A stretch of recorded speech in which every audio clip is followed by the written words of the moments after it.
This is a friendly celebration. Fiddly-dee! I don't much like the way you celebrate.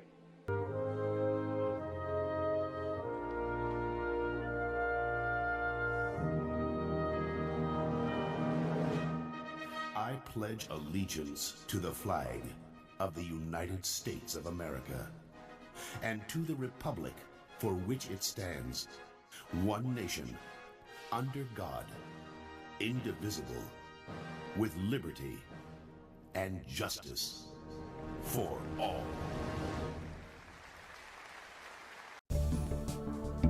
Hey, Don. Good evening, Paul. How are you? I'm top of the world. Top of the world. All right. I couldn't be better if I was twins. You sounded like you were a little angry with your favorite senator.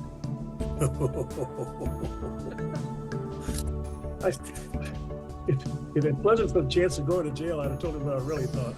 Yeah. Now all the networks are, their punchline now is that Trump has threatened to kill 6 Democrats. Well, no, what he said was he's going to have them executed. That's a whole different thing. I know that's how they you know how they warp everything. Yeah, they're sick people. Well, yeah. They're not the only ones that deserve it, but anyway. Yeah, there you go. So you had a good week? Yeah, hadn't been terribly exciting. Let's see. You launching out on your trip this week? No. We're going on Wednesday of next week. We're driving up to Prescott area to a house. It's a big house in the woods. It's an Airbnb. Okay. And we're going to that. Yeah, I listened in to Ken a little bit, his radio show this week, and it was raining up there Tuesday morning. So, and they're expecting more rain tonight, I think. So, got storms. Yeah, hopefully it'll be over because the instructions to get to this house require 4-wheel drive if it's raining. Oh, you got one of those? Well, I got one, but it just doesn't mean I want to drive in the mud. Hello, Ken Bennett. Hello, Don. Hello, Paul. Hey, how are you Ken. doing? Oh, love that hat. I'm good. I was up on the roof working on my roofing still, so I'm Between rainstorms? between rainstorms. Yes, it's kind of Yeah. nice and sunny right now. Yeah. I listened a little bit to your show this week, and I heard that it was raining Tuesday morning, and I was just telling Paul that it's supposed to rain again tonight, right? Yeah. Yeah. They even had an elderly gentleman swept away down at Cordis Junction in a flash flood. Still haven't wow. found him. Wow. Jeez. So there you go. So did you have a good week? So far. Good. Yeah, Paul did too. So let's talk a little bit about your radio show, because let the audience know that you had a nice interview this week with I think his name was Quan Nguyen.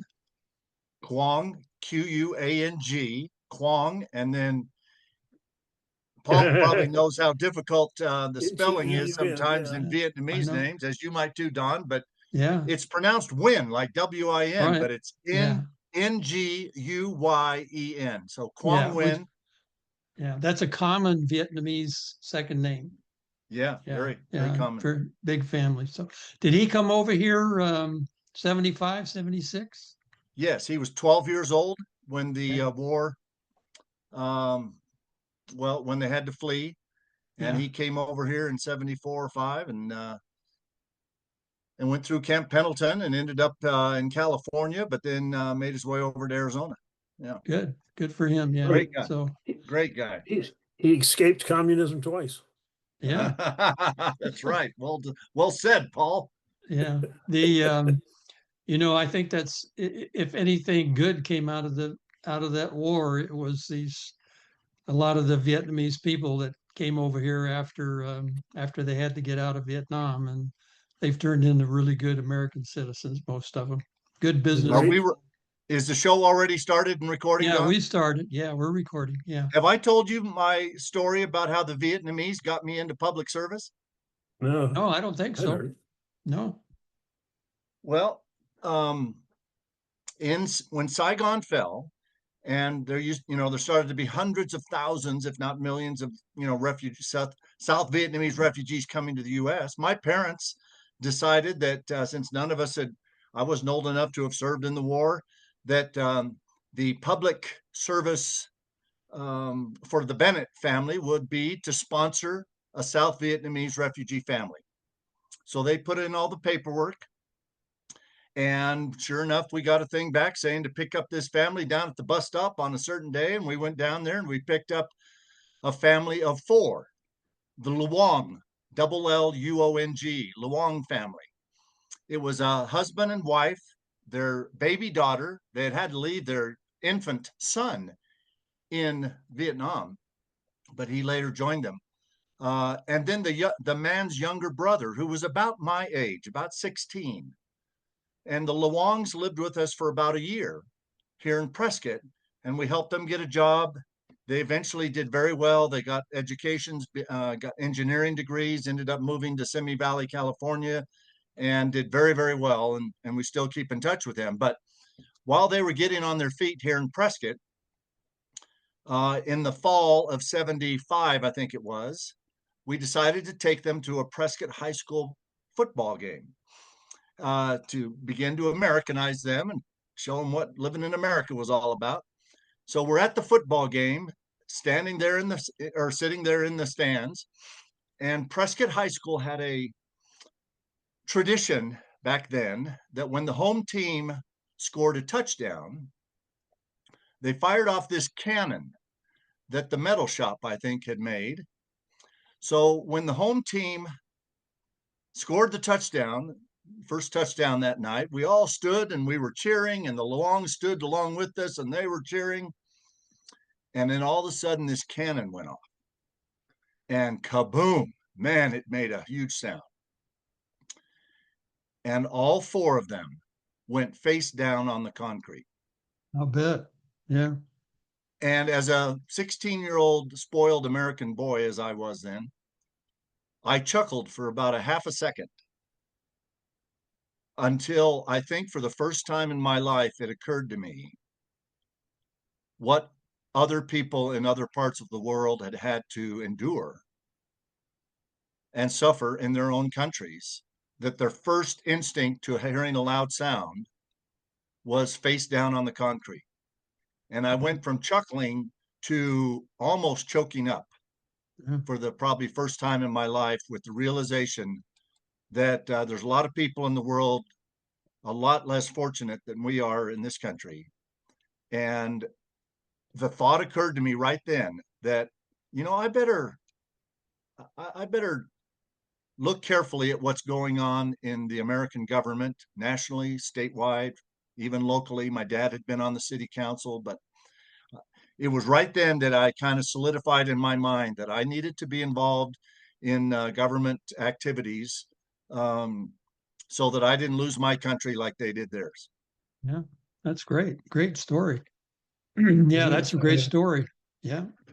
So you wonder how many others followed your footsteps too because of that reason. And it's sort of like 9/11 when so many we all young have our people. reasons. Yeah. We all have our reasons. We all have our triggers.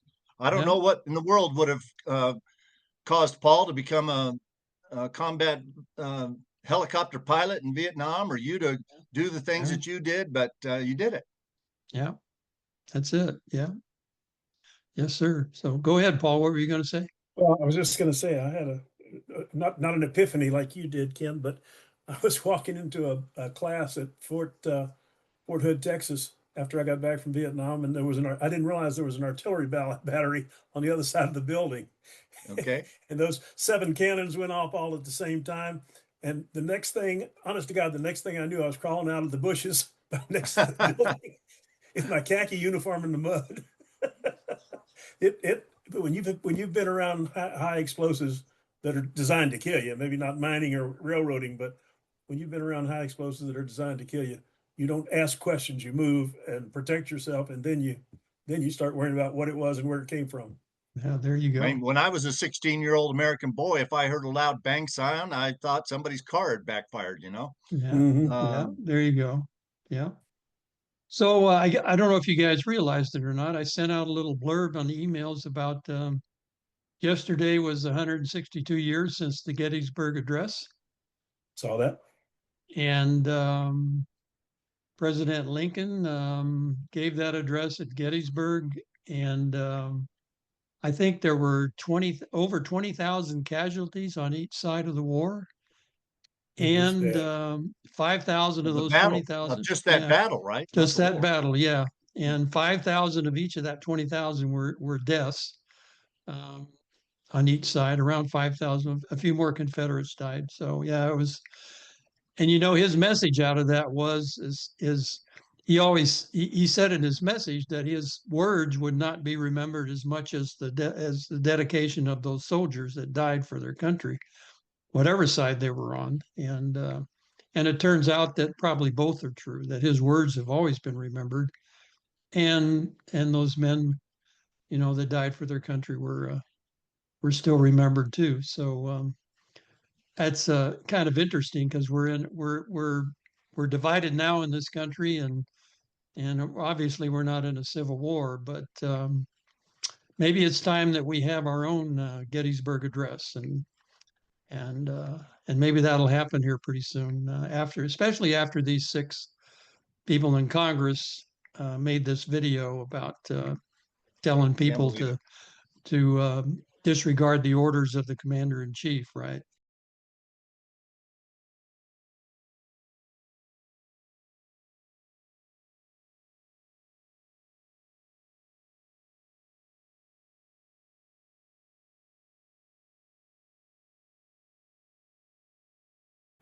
Our military is not pawns. We're not in some game. This is deeply personal to me. This is the story of my platoon that got stuck. I mean, we got stuck in the middle of a political game just like this. Almost got us killed, thrown in the brig, facing charges. At one point, the U.S. military considered turning us over, U.S. soldiers, over to the Iraqi court system so they could prosecute us where we'd likely be hung ourselves. Oh, you didn't hear about this story. Hold my beer. It's in this book. This is the story of how stupid political clickbait videos like Slotkin's have real consequences. You remember this guy from the movie American Sniper? This guy right here that was going around drilling holes in children's faces?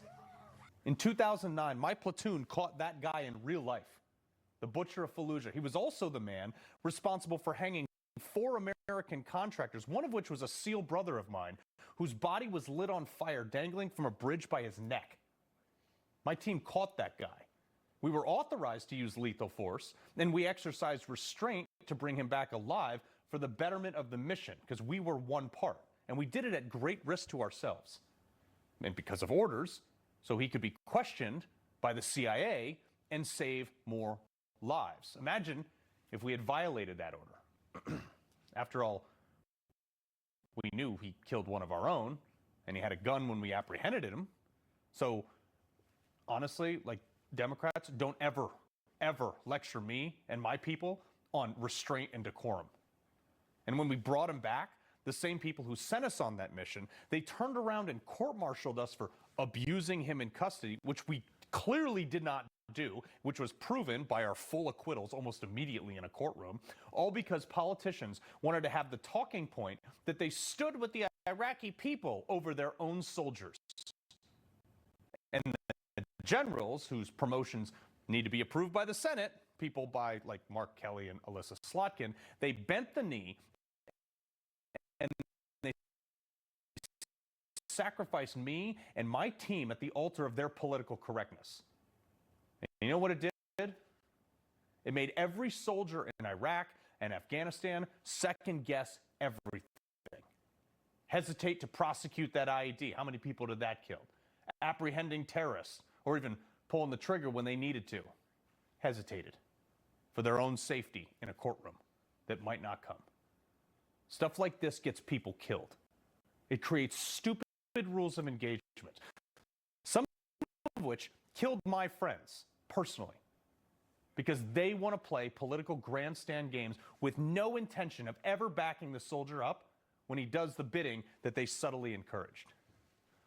This is why people hate politicians. They pop off like there's some moral authority without listing a single specific thing that Trump has done illegally.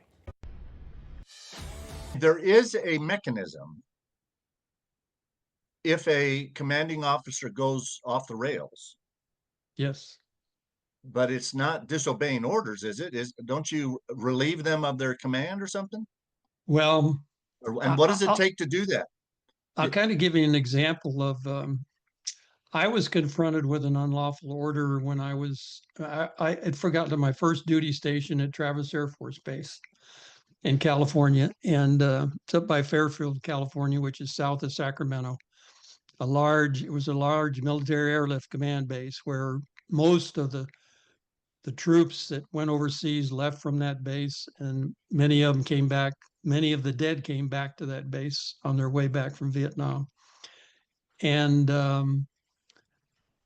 I was out late at night working on a C-141 Starlifter, which was out in a hangar, and it had been jacked up. So it was completely off the ground. All of the landing gear were up off the ground because they were doing landing gear tests on this airplane. And I was ordered by a maintenance officer, a lieutenant, he wanted me to do my job, climb under the front of the airplane and take off the Doppler radar dome and check the Doppler radar. They had problems with the Doppler radar on a flight. So, and I refused to do that because you don't get under a jacked up airplane. You don't touch an airplane that's on jacks.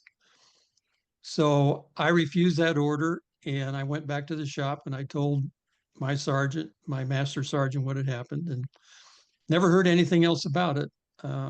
So I'm sure the lieutenant didn't want to press it because he knew the standing order was, the maintenance order was, So you don't get under a jacked up airplane. He had given you an immediate order that violated a standing order that you knew existed in the role that you performed. Yeah, especially as a safety, precaution. Yeah. So, yeah, there is there can be things that can be on the spot, or there can be things that, happen in combat, or you're faced with a combat scenario. But yeah, officers can be relieved of duty if they go off the rails. Yeah, I don't know what experience Paul had with any of that, but chain of command. But oh no, I have a good conduct medal. Yeah, I do too. Okay. I still got my good conduct medal with an oak leaf. So yeah, I was. I didn't get an oak leaf. I got my appointment, moved on to different things. But no, what these 6 Democrats did. Their story is we were just reminding the soldiers that they didn't have to obey illegal orders. But the way they said it and the way they did it was more of a look out for illegal orders. And if you don't think it's a good idea, don't do it. Just disobey the commander in chief, the president of the United States, because we'll take care of you. And they won't. That's the part that really hurts. Is those guys are going to go out there and say, well, I'm not gonna assist this police department or the ICE in rounding up detainees for deportation. And then they're going to find out later that the president had that authority, that the soldiers and the military are there legally, and they're going to get busted. I mean, big time busted for disobeying a legal order. And that's the scary thing. And it really does border on mutiny. When you tell the entire military on television over the nation, you don't have to follow the orders of the commander in chief because they're illegal. And putting it on record in a video was pretty stupid too. Well, that'll just be used by the government attorney when they have the trial. And I was telling Paul earlier, Ken, as soon as all of that hit the news media, their storyline tonight on all the news networks is that Trump has threatened to kill 6 Democrats. And I corrected him. He didn't say he was going to kill him. He just said he was going to have them executed, which is a whole different thing. That's legal. Oh, is it? He said that? He said they could be executed for. He said that for sedition they could be executed for treason or sedition. It's seditionists. So yeah, Yeah. which is He just true. he just did exactly what they did. He just put them on notice that Yeah. something bad could happen if they did something, bad, which they'd already done.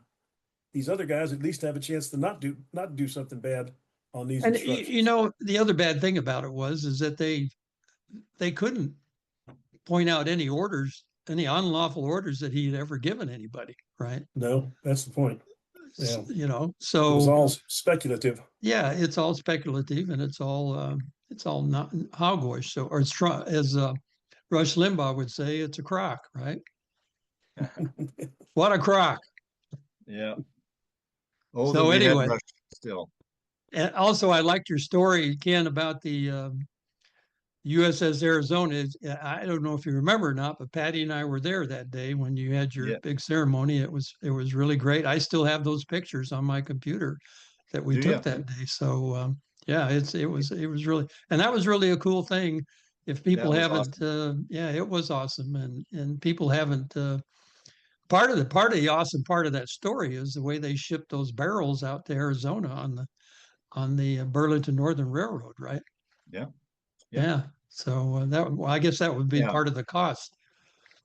That was of the eight. I said we raised about $800,000 of private contributions and donations, and about a tenth of that was BNSF Railroad loading those barrels on one or two. I can't. It might have been just one. I don't know. I don't remember how long a flat car is, but and driving it all, taking it all the way across the country. That would have been about an $80,000 freight bill to typically bring those out here that far, that heavy, and on and on and on. But they did it for free, and so they were one of the largest contributors to the whole project. As you might remember, I didn't say this the other day on the radio, that but at that time, I think it was December 7th, 2014 that we did that. Might have been 13 or 14, December 7th. There were only 7 still living sailors from the USS Arizona, and we had 3 live and in person at that event. It was pretty cool. Yeah, it was great. Yeah, it was a great event. It was a lot of people there, big crowd. Yeah, and that was a very good idea when that thought came in your mind about getting the 2 barrels instead of the 1, right? They wanted. I don't know if you heard that. Have you heard that story, Paul? That? Have you heard the story about how I got the gun barrels? No, I haven't. Well, I'll just tell it for this. Yeah, just tell it for the audience. I was Secretary of State, and I got a call one morning from an attorney over in the Arizona House of Representatives. And he was kind of a World War II buff like I was, and he was on the internet or doing something, and he saw a little article that the Navy was about to surplus the last remaining 14-inch gun barrel, 120-ton gun barrel that shot a 14-inch shell that had been on the USS Arizona. It was sitting in a shipping yard up in Virginia. It wasn't on the Arizona when the ship went down at Pearl Harbor, but it was had been on the Arizona for decades and later transferred to the Nevada. It was used on the Nevada at D-Day in 45 or 44. And he saw this article that the Navy was going to get rid of this barrel and sell it for scrap. It was going to be cut up and burned, melted down. And he thought that's ridiculous. So he calls me and says, Secretary Bennett, would you contact the Navy and see if we can get that barrel? So it took me about 4 hours, but I finally, after making a bunch of calls, I got a hold of the Department of Inactive Ships. The Navy has a Department of Inactive Ships. And the director of that department took my call, and I said, this is Secretary Bennett from Arizona, and I hear you got 1 remaining gun barrel from the battleship Arizona. Oh, yeah, it's so-and-so out in some yard, And I said, well, we'd like to, we have one of the anchors from the battleship that was recovered after the sinking, and we have the masthead, and we would love to have one of those gun barrels. We'll put it out here by these other couple of artifacts we have from the ship in our little mall right next to the Capitol. And he says, "Oh, that's a pretty special barrel to us. I'm not sure we'd get rid of that barrel," even though, unbeknownst to him, apparently there was another Department of the Navy that was about to sell it for scrap. He says, I don't think I could get rid of that barrel, but I have 7 from the battleship Missouri. Would you like one of those? And I reminded him that I was calling from Arizona. And then the thought came into my head, and it just kind of blurted out of my mouth. I said, "Sir, how about this? How about give us both, one of the Arizona barrel and one of the Missouri barrels, and we will restore them both, and they will represent the bookends of World War II. The Arizona at Pearl Harbor, the Missouri in Tokyo Bay, September 2nd, 1945. Oh, and I can still remember the excitement in his voice. He goes, "Ooh, that's a great idea." So now you know why we have a $38 trillion national debt, because if you ask the federal government for one something, the answer is no. But if you ask them for 2 of them, they can do that. That's a the great lesson, story, right? Ken. Yeah, That's a fabulous great story. I found out during the process that Senator McCain had tried to get that last remaining Arizona barrel about 10 years before, and the Navy had even refused him. Wow. That I caught the right guy at the right time on the phone in the right attitude or something. I said the right words, both barrels, the bookends of the war, and we did it. Yeah, that's great. And we got those 2 barrels and we restored them, and we set them there in the Wesley Boland Plaza at the Capitol.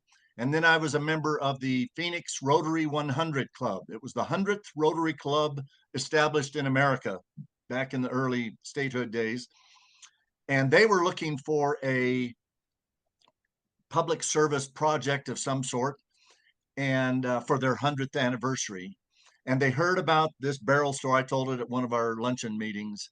And so they took it on, and we had an architect in the club, and he came up with the idea that in between the 2 barrels, we put the barrels 411 inches apart, and we put these white 1-inch white granite blocks in between the 411 inches that separated the barrels. Each inch represented 1,000 Americans killed in World War II. There were 411,000 Americans lost in World War II. And then in between the 2 barrels, this guy came up with the idea that we would build some metal stanchions that kind of came out of the ground and then veered up away from each other at the top like the hull of a ship. And on those stanchions, we contacted the Navy and the Army and identified over 1,700 Arizonans who had been killed during World War II. And each Arizonan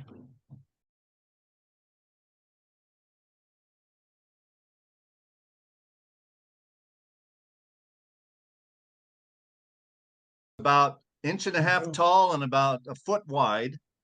And each of the 1,700 Arizonans who died in all of the different branches in World War II is hanging on those 9 stanchions. The 9 stanchions is for the 9 minutes that it took the Arizona to sink.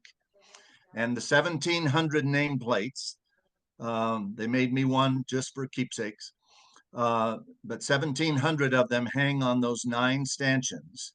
And they kind of blow in the wind. And when the sun hits them and they're blowing, it looks like waves of water. It's really cool. And that became that, and the anchor and the masthead and these 2 gun barrels and these 1,700 nameplates and the 9 stand. That all was later officially dedicated by a bill in the legislature that was signed by Governor Brewer, dedicating that as the World War II memorial for the state of Arizona. So, question, Ken, has the representative from the United States Navy ever come out and said any words or looked or? Well, we had some people. We had some people from the Navy there that day. Yeah. And the governor spoke and others and whatever. But that specific gentleman who I spoke to, who was the director of the Department of Inactive Ships, to my knowledge, he did not come out that day, or I'm not aware that he came out since. But if he had, I hope he would have looked me up and I would have gone down and met him and Yeah. shown him what's down there now. Yeah. So yeah, very cool story. And Ken talked about that on his radio show Tuesday morning. So yeah, it was great. If anybody lives in Arizona, or if you're not in Arizona, if you're visiting Arizona, it's worthwhile to go to the Capitol in Phoenix and check it out. So yeah, it's great. Yeah, good place. That and in Tucson, I'd highly recommend the Pima Air Museum if you're interested in airplanes from that area, because they've got everything down there. So let's shift gears and talk about. I wanted to talk to Ken and you too, Paul, about the legislature. And I saw an interview with Shannon Bream. She interviewed Speaker of the House Mike Johnson on Sunday morning, and Mike talked about legislation, what they're going to do to make up time for the lost 6 weeks they had with the shutdown, and how they're going to get back to regular order, which is the regular budget process. Okay. And so let me see if I can be successful in sharing with you guys, and I'll try again, and I hope this comes through. This is a little portion of that interview. And you guys let me know if you hear the sound. Okay. Not yet. Okay, coming up, and can you see the picture? Not yet. Okay.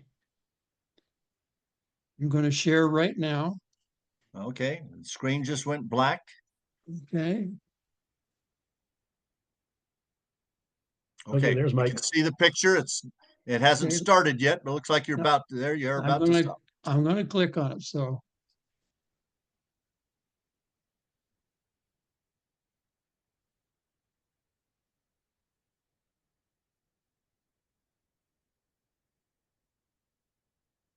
now that I got all set up here, the shutdown is over since the last time we talked, but now you guys hear it? Appropriations bill have to get through the House and the Senate to the president's desk by January 31st.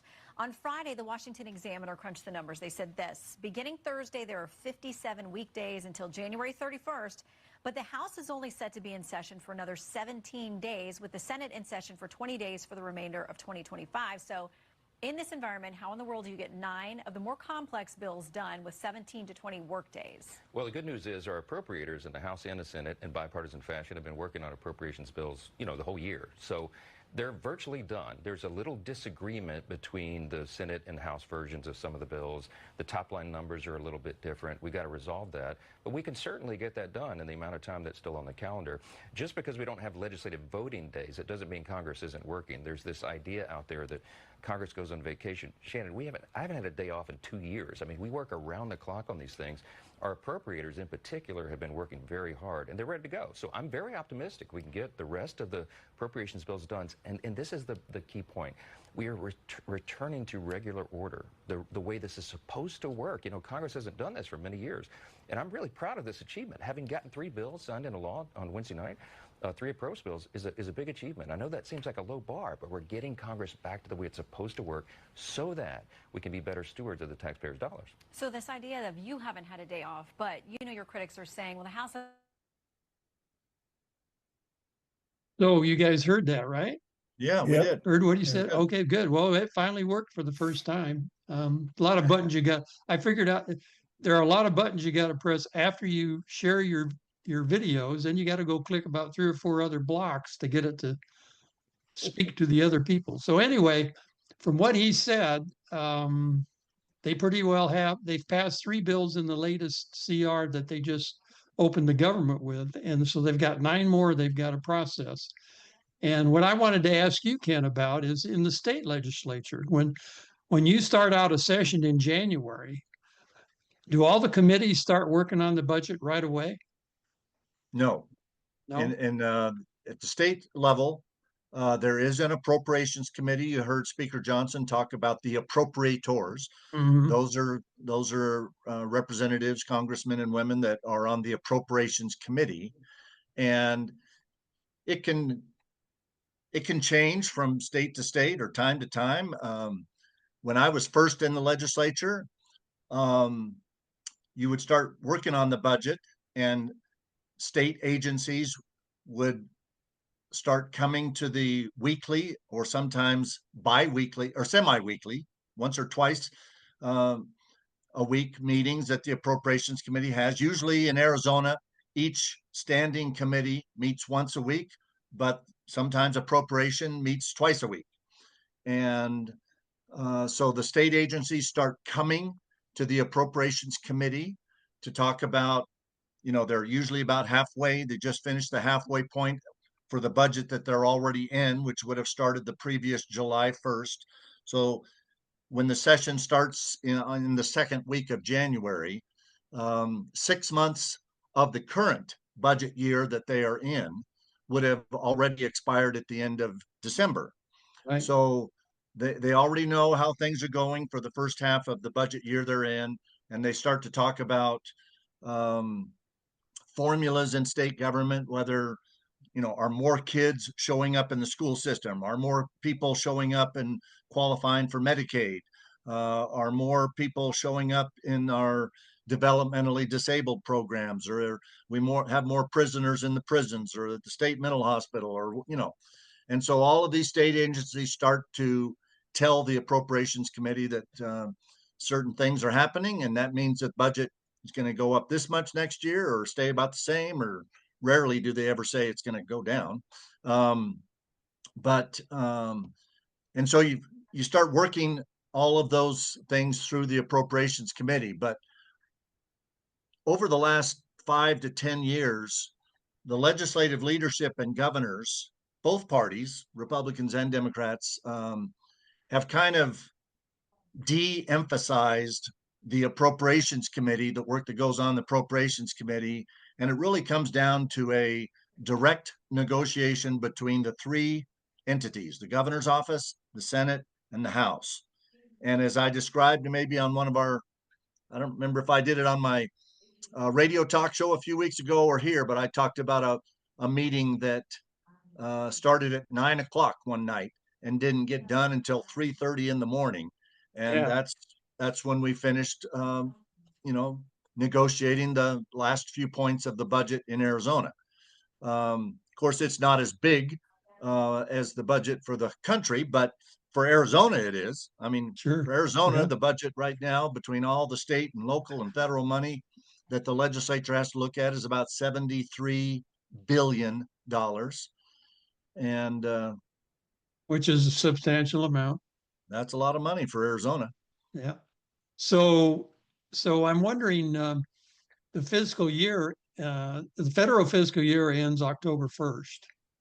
Actually, September 30th, I guess. September 30th starts October 1. Yeah. It starts October 1. So now we're into October, November, December, and part we're going out to January 31st. So the first 4 months of the budget year are already gone when they come up with their. So are they budgeting for the last 8 months? Is that what they're going to do? They'll budget out to the next October 1st?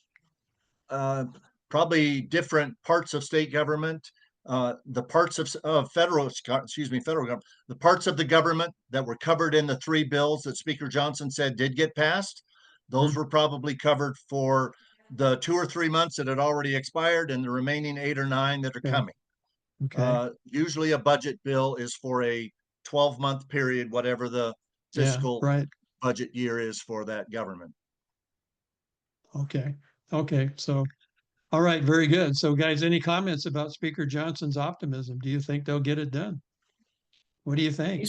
He's been relatively effective, I think, so far. I can't say he's Trumpian, but he's pretty much cracked the whip. That whole thing up there is herding cats.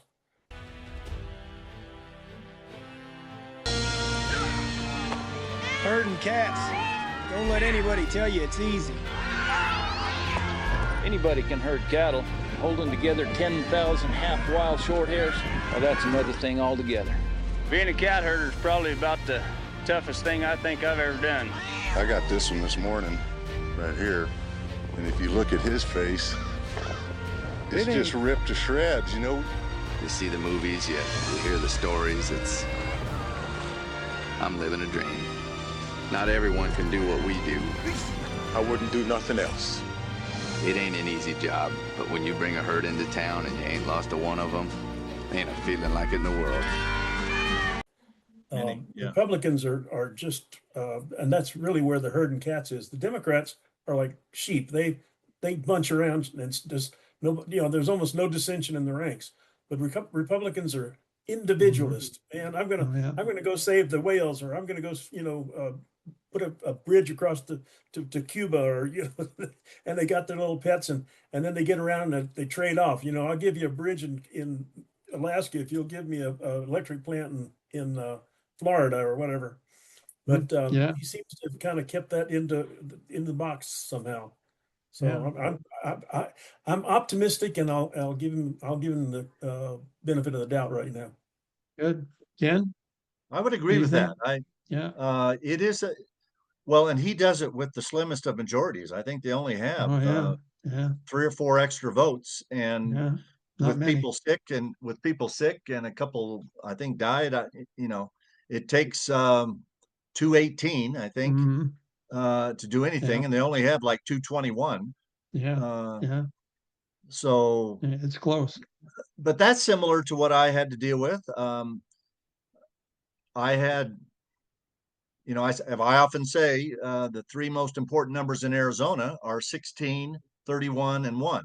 There's 30 in the Senate. You got to have half plus 1, which is 16 or more. There's 60 in the House. You got to have 31, and you got to have the governor sign it. Now, the 4 years I was the Senate president, we had a Democrat governor. So, we couldn't just pass a budget with Republican only votes and send it to the governor and expect it to be signed. We had to do some things in that budget that some Democrats, including her, wanted. And so the budgets that I got through during the 4 years, we would lose a couple guys on the far right, Republicans who, thought it, well, you always got a couple guys that want to vote no on the budget just so that they can say they voted no on the budget. Sure.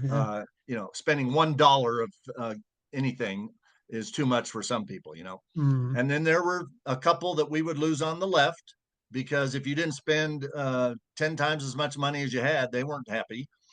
And so during the 4 years I was Senate president, worked with Napolitano, we passed a budget with about 24, 25 of the 30 in the Senate, 13 Republicans and probably 11 Democrats, and we'd lose 2 or 3 on the far right and 2 or 3 on the far left. So I thought it was really interesting, your conversation with Quan Nguyen about when he said how he got the governor, your current governor, how he works on her to get her to sign his bill. That was really interesting to hear to hear the way he does it. And you tell the audience about that, because he said that he didn't believe in blowing up social media. Which I thought was really a good point, but and everybody has their ways. I mean, there's the state senator in the Republican Party that beat me and has been down there the last year. He didn't get any bills through last session. Well, and Quan said he didn't like to argue either. Well, and so his MO was, you pass a bill, and even if you only have 1 or 2 Democrats that supported it in the legislature, he would usually, you send it up to her desk. He said, usually send it up on a Thursday evening. He'd get a call on Friday or Saturday from the governor's chief of staff. Well, hey, there's not enough bipartisanship on this, on this bill. I think we're going to veto it. And then he would just he called it reverse psychology. He would just say, well, this bill makes it a crime that if adults view children in the nude for sexual gratification purpose or whatever, if you think that's okay, then go ahead and veto it. Or, one of the bills I think he talked about was if you're caught with 200 grams of fentanyl, Right. then you're obviously not taking it all yourself. You're selling it and Yeah. whatever. So go ahead, Governor. If you think it's okay for people to be walking around with 200 grams of fentanyl, just veto the bill. And lo and behold, he got 5 bills signed. Yeah. So I thought that, I mean, I think that's really a unique approach. So that's really good advice for lots of legislators. So I wonder what have you, what do you think Shauna Bullock's formula is, her MO? She got 16 bills through last year. Shauna is a little bit different. She works more to get more Democrat votes in the Senate and then in the House when that bill then goes over to the House. So, and that was a little bit more my MO. Yeah. I wanted a bill to pass out of the Senate with a large majority of the 16 or 17 Republicans. So I'm usually shooting for 12 or 13 Republicans. And of the 13 Democrats, I'm usually shooting for 8 or 9 or 10 or something like that. So Shauna kind of works on that perspective. She focuses more on trying to get more Democrat support when it's going through the Senate and then the House. And then she probably doesn't get the same call that Kwong Wing gets because the bill shows up on the governor's desk and it's got, several Dems signed up. Quite a few Democrats supported it, and she sees that and says, okay, well, and then I'm sure she looks at the policy itself and says, well, do I support the policy? And if she does, then she can see that there were a reasonable number of Democrats in the House and the Senate that voted for it. And so she got 17. Yeah. Yeah. Good. Next week, next Tuesday, I have my other House of Representatives member, Selena Bliss. She got 13. She was like the number 3 good Republican getting bills signed by a Democrat governor this year. She's going to be on my show next Tuesday. And so you'll hear kind of maybe a little different perspective from her. But you did hear correctly, I think, Kwong's approach, and that is do what he thinks is right. If he gets a couple of Democrat votes, fine. But when the governor's chief of staff calls and says, there's not enough votes from the Dems here, I'm going to veto it, then he just uses reverse psychology on it. There you go. Yeah, very good. So you got 2 pretty good reps there. I really like them. Yes, very well. Yeah, they're doing a good job. Yeah, because legislation's the name of the game, right? Yeah. You can't get bills through the legislature and get them signed. You're just really spinning wheels. Yeah. So and that's not an easy process to conquer. I'm sure up at the U.S. House of Representatives, it can be pretty difficult, right? You got 400 instead of 30 and 60. You got 435 and 100. Yeah.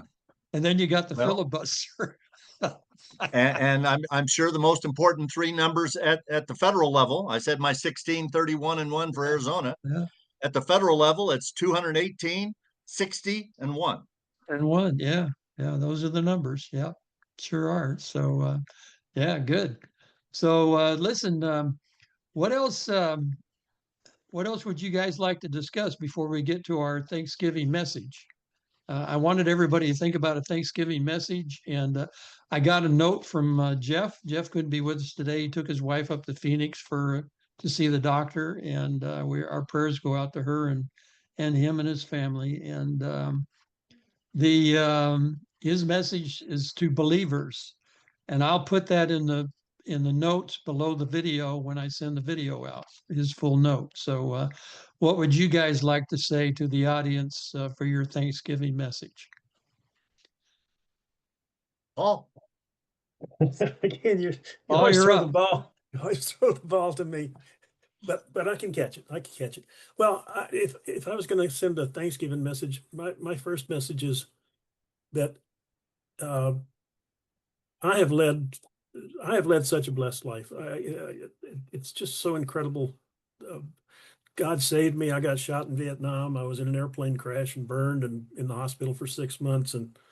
I just have a very strong faith in God and my Savior Jesus Christ. And I think that our country definitely needs to come back to God. It's so discouraging sometimes to see the people when I hear organizations like the Freedom from Religion organization and back to Madeline O'Hare and that sort of thing. I just don't understand. I do know that the devil is real and the devil works for people. He works on people, but people need to have the strength. Now, the other thing I'm hoping folks will take to heart is the Black Robe Regiment. And I don't know if I've mentioned it here before, but the Black Robe Regiment was the name that the British gave to the clergy in the colonial America because they were stirring up the liberty and freedom um, idea. And some wag in the British Parliament or military said, "Yeah, we don't only have to fight the colonials, but we have to fight that Black Robe Regiment that's building an army against us also." And so I'm a member of them, of that organization, and it seems like if we can just get the clergy focused, you know, religion in the United States was damaged by Lyndon Johnson when he put out the Johnson Amendment. The Johnson Amendment was the amendment that gave the IRS the ability to remove the tax exempt status from any church that preached politics from the pulpit. A totally unconstitutional thing, and why it wasn't, shot down the minute it came up, because it says very simply in the First Amendment that freedom of religion and no religious anyway, no religious test for jobs and that sort of thing. But it has been removed. And when I read the paper here in Green Valley, about 3 or 4 preachers wrote into the paper and said, "Well, it don't make any difference for us because we're not going to bring up controversial subjects in our church." And I thought, Jesus Christ, if you people aren't going to fight to save God in our government, in our country, what are you doing putting on black robes? Just go down to the car wash and get a job. Don't tell me your career is saving souls, but you don't want to be controversial. Yeah. I mean, anyway, my message is talk to your preacher, your pastor, your priest, and get them off the dime. Get them to start telling their congregations what has to happen in America. We have to bring people back to God. We've got to get the government looking at God and thinking about God when they do their thing. And we got to obey the Constitution. And remember that our rights come from God, not from the government. Yeah, and participate in the process. They've got to start, the majority of Christians don't vote. And they've got to start participating in the process. The Bible tells them to participate in the process. So they've got to take part in it, because this is the greatest country in the world, and we have this religious freedom because of the way our country is set up and our government and our Constitution. And they need to take advantage of that, and they need to keep reinforcing that thought, right? So they got to get involved with the process. So go ahead, Ken.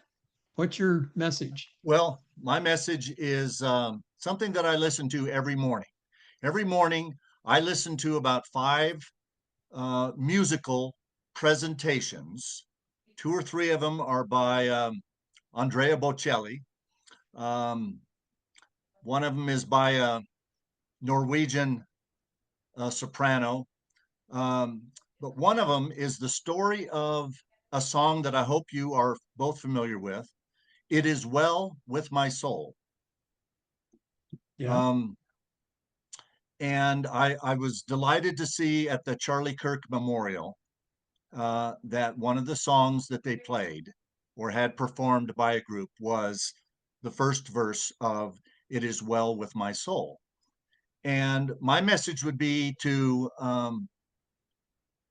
learn about the origin of how that song came to be, because it is a stunning reminder of no matter what the challenges we face. I mean, I can't imagine facing the challenges that Paul talked about, airplane crashes and burns and being shot, and you know. And one of the things that grounds me every morning is listening to 4 or 5 songs that, and one of them is about the song "It Is Well With My Soul." "It Is Well With My Soul" was written by a man from Chicago named Horatio Spafford. And in 1873, the family decided that to help recover and heal from the Great Chicago Fire of 1871, where he lost most of his business interests in the fire, and they were struggling, but they still had enough that they decided to go to France. They decided to take a boat ride to France and celebrate the holidays in France with his wife and 4 daughters. And this Sunday, I was sitting in church next to a family, a young couple with 4 little girls. And this song, we sang it in church. And in 1873, 153 years ago from this week, they went to board the ship going to France. And he had a business thing come up, and he had to delay his passage for a few days, but he sent his wife and 4 daughters on the ship. It was called the Ville de Havre was the name of the ship. 313 passengers going from New York to France.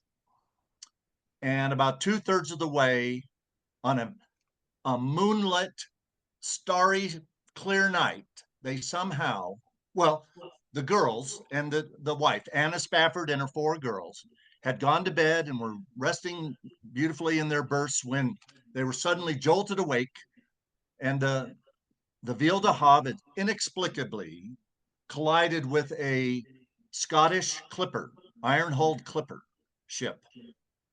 And within 12 minutes, the ship went down, and her last memory, the older 2 daughters were separated in all the crowds and the confusion. She lost control of them.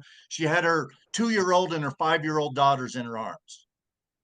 And her last memories were holding on to them until her strength gave out, and watching them disappear into the waves of the ocean in their lace nightgowns.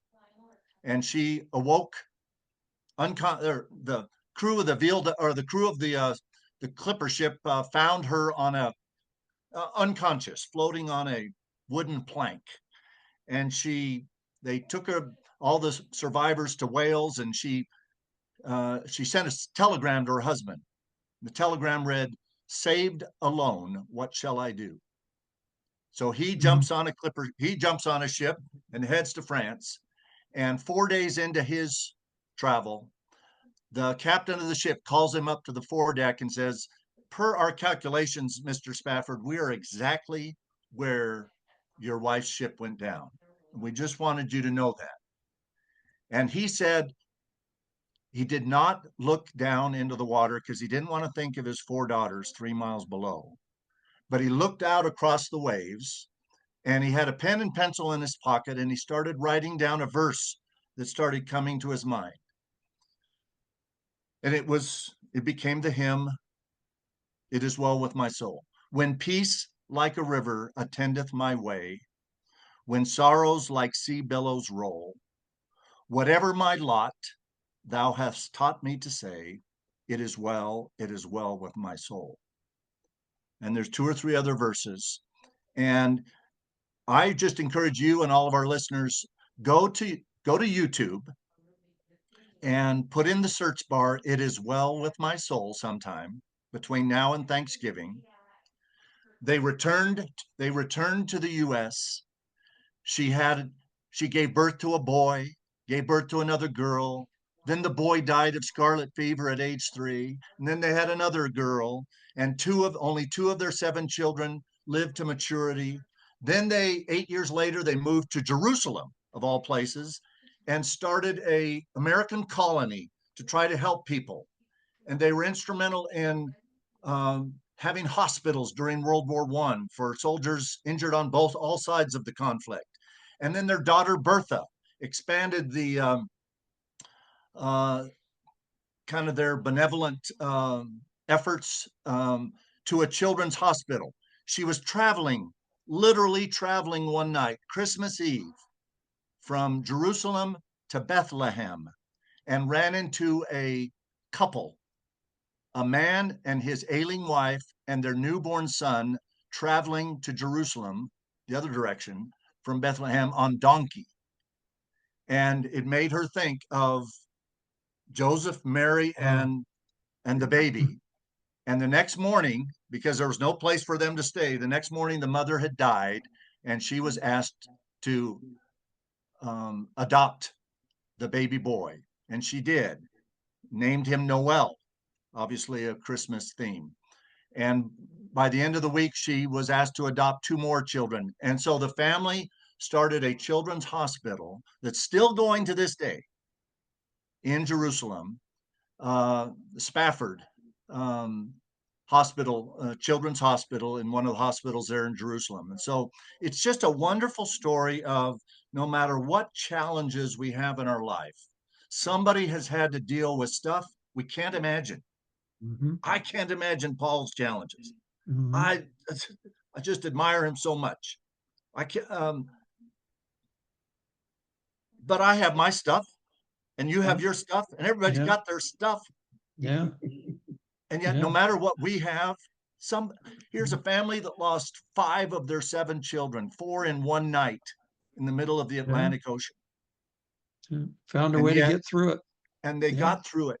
And they got through it relying on the knowledge that because of Jesus Christ, all is well with our souls. Yeah. Yeah, that's a wonderful lesson, a wonderful story. And I think it's because us 3, and I include Jeff and I include Zach, that we all have our belief in God, and we persevere, and we know there are dark times in our lives, but God helps you get through those dark times. And so, it's a wonderful thing. And my Thanksgiving message would be for everybody to, look at the big picture, appreciate the wonderful things in your life, appreciate your family and your grandchildren, your children. We live in the greatest country on earth, and we need to work to keep it that way. It's not something that's just going to happen without our hard work and our faith and our belief in our country. And of course, it's faith, family, God, and country. And and that's how you do it. They always say anybody that's been in a foxhole learns how to pray, right? They may quickly. They may not have known before then, but they find out quick, right? So and that's it's very true. It's amazing how some people can see the light in the worst of times. So anyway, thanks guys for being on today. Thank you. Thanks for the wonderful I forgot to say, Don, that when you go on YouTube and search, it is Well With My Soul. It's a musical presentation by the English actor Hugh Bonneville with the Tabernacle Choir up in Salt Lake City. And it's kind of it's only 15 minutes long, but it is something that I listen to every morning to make me realize how fortunate I am compared to the challenges that others face, and how we all need to realize that because of Jesus Christ, it's well with our souls. Yeah, and I will look it up and put that link in the storyline below. So Hugh, so thanks everybody. Bonneville. Yeah, all Hugh right. Bonneville. Have a wonderful Thanksgiving, and Happy Thanksgiving. God bless America. And we will see you guys in 2 weeks, I hope. 2 weeks. Yes. Take care of yourself. Safe travels if you're going anywhere. And again, God bless America. Thank you. Goodbye. If you want to change the world, start off by making your bed. If you make your bed every morning, you will have accomplished the first task of the day. It will give you a small sense of pride, and it will encourage you to do another task, and another, and another. And by the end of the day, that one task completed will have turned into many tasks completed. Making your bed will also reinforce the fact that the little things in life matter, If you can't do the little things right, you'll never be able to do the big things right. And if by chance you have a miserable day, you will come home to a bed that is made, that you made. And a made bed gives you encouragement that tomorrow will be better.